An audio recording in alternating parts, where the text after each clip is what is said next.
So if you're a creator and you got your very first offer, let me ask you a question.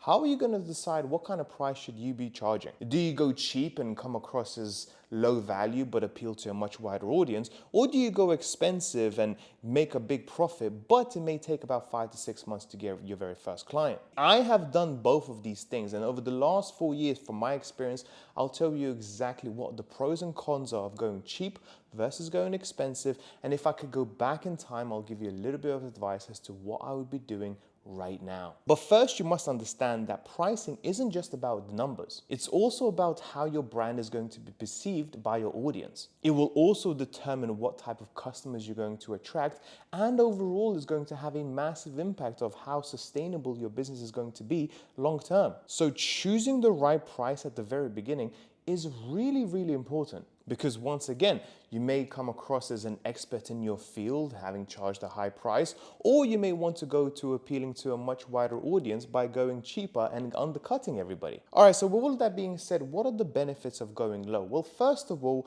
if you go cheap, you're naturally going to appeal to a much wider audience. Charging $100 for your offer is going to appeal to a much wider audience than charging $100,000 or $10,000. So therefore, you have to understand that, hey, maybe by going cheap, it might make more sense if I want to really drive volume to my offer. And you also have to understand that charging $100 or let's say $200 for your offer doesn't exactly require a big commitment, and it's not exactly going to hurt your customers too much. And therefore, more of them are much more likely to buy at the very beginning. And if the service or product doesn't turn out to be as good as they thought it'd be, no big deal. The chances of you getting negative reviews or potentially some bad publicity is much, much lower. And also, let's be honest, if you're brand new as a creator and you have got no testimonials, nobody knows who you are, you've got no reputation, and people, let's be honest, don't really trust you, maybe charging a low price is actually a good idea, because it gives people a chance to take a chance on you and essentially use your services and products. And then once they get results, you can get them to leave you a video testimonial and later on potentially push them up to a much, much higher price item. But let's be honest, charging low prices also comes with its disadvantages. Not only is it going to impact massively your profitability, it's also going to attract customers that are looking always for a bargain. So for example, when I started my very first coaching offer on Amazon FBA, the very first price point I ever had was £199 for 1 month's worth of mentorship.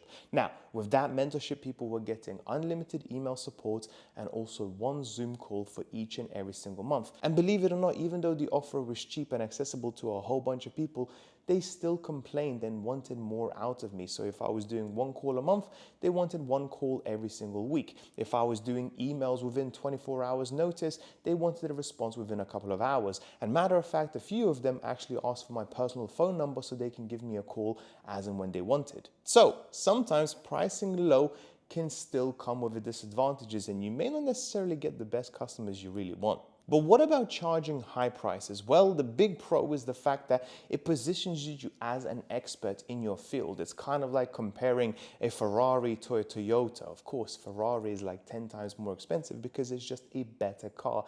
It's the top end of the market. Secondly, a high price also in people's minds is very correlated to the value of the product. So just by changing the price sometimes, you will naturally make your product appear more valuable. So let's say, for example, if you go to a different country and you're trying a brand new cuisine that you've never tried before, and it's exactly the same cuisine, but one is being charged at £5 and another one is being charged at £20, naturally, psychologically speaking, the one that is being charged at £20 will come across as the better, more valuable, and much more exclusive option. Not to mention, of course, with higher prices, you will attract fewer clients, but it really allows you to focus on those clients and give them the best possible service, and therefore get them better results, better testimonials, and hopefully then it will evolve your business over time that way. And from an actual business perspective, it is much, much easier to service 5 clients, 5 high-end clients, than let's say 50 clients, because you may start to feel burnt out doing the same thing over and over again each and every single month. However, let's be honest, with high prices means that there is a very high barrier to entry. Not anybody can just spend $1,000 on a course or $5,000 on a one-to-one mentorship. It's going to take you a lot more time to build up that reputation, build up that credibility. You have to give a lot of value to your potential customers and nurture those leads, not just for a few days or weeks, but potentially months, in order to get them to justify spending that kind of money with you. Believe it or not, when I actually started charging people much higher prices, they told me that they were watching my videos for 8 months straight before they decided to pull the trigger and actually buy one of my more expensive, more high-end offers. So with all of that being said, what is my advice? How should you charge in the very beginning? Well, before I get to that, there are a few things to consider. First is, who is your actual audience and what are you trying to sell? So say, for example, you're going to sell piano lessons. You can't really go high end because, let's be honest, how much value are you providing? You're not exactly changing people's lives. Yes, you are getting them a valuable skill and they may enjoy your service, but charging $5,000, $10,000 for lessons on piano probably is going to sound and come across really unreasonable. However, on the other hand, if you're teaching people how to start up a business or potentially get into finance or investing and potentially change people's lives forever, that sort of value can justify a much higher price premium.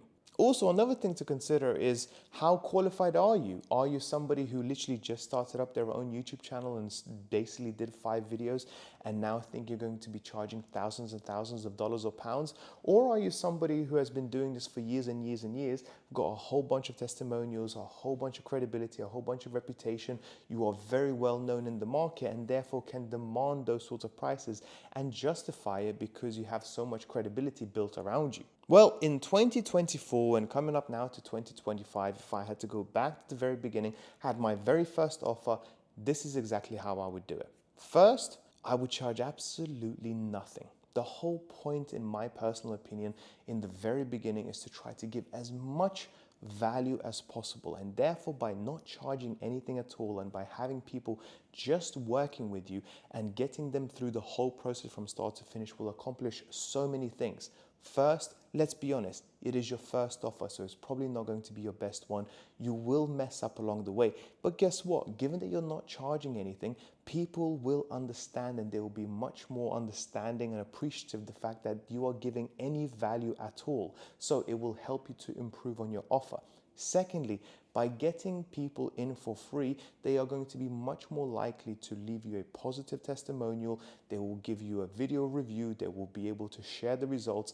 And in the very beginning, when you're just getting started, starting out free is actually a very good idea. So make sure not to rush and think about, hey, how can I make as much money from this as quickly as possible? Then after a few months, after you've had quite a few clients, quite a few testimonials, and now people are starting to understand that, hey, you are somebody to be taken seriously, you are somebody that actually provides real world value, and you have given so much value in your content and you've built up so much goodwill, I would straight away jump into the higher price end of the market, depending on what your audience is, but I would actually absolutely go high end as opposed to start with something really, really cheap. See, by going really, really cheap, you're getting yourself into this headache of a situation because you will appeal to a lot of people, but it may not be the people that you really want to be working with, because sometimes those people, even though your offer is cheap, will never be satisfied. No matter how good and how much you try to help them, they will always want more. Matter of fact, my best clients I have ever had are those that have been charged £5,000 to £6,000 to £7,000, and I was able to work with them one-on-one because they took it seriously. They were committed and they were very appreciative with all of the help that I was able to provide them.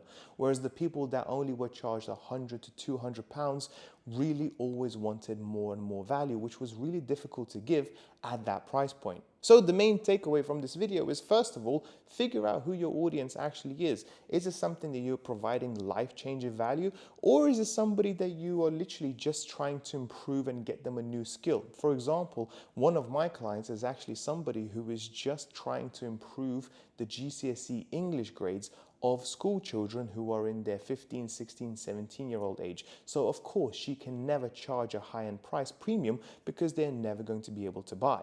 Secondly, just focus on giving as much information, as much value away for free for as long as possible. Don't rush the process and think you're going to become a millionaire overnight. In my opinion, you should be focused on giving all of your stuff away for free as much as possible. And don't be scared that, hey, people will just take all of the information and never come back to you. What you're actually doing is actually providing goodwill. You're building up your credibility, you're building up your reputation, and people will come back wanting for more. And even if they know absolutely everything that you know, they will still come in and buy your offer just to be accountable to somebody and being mentored by an absolute expert like yourself. And when you have done all of this and you've provided enough value, built up the credibility, built up the reputation, go in at a much higher price point, because not only will be much more profit to your business, you will have much more money to spend on ads, but also you're not going to be worried about what your competition is doing, because you are providing a premium product, a premium service, because you are one of the best people in the market. And if they want to go with somebody else in your competition, not a problem, because you know you are one of the best people that can provide the most amount of value to your customers. So with all of that being said, thank you so much for watching, and I'll speak to you soon.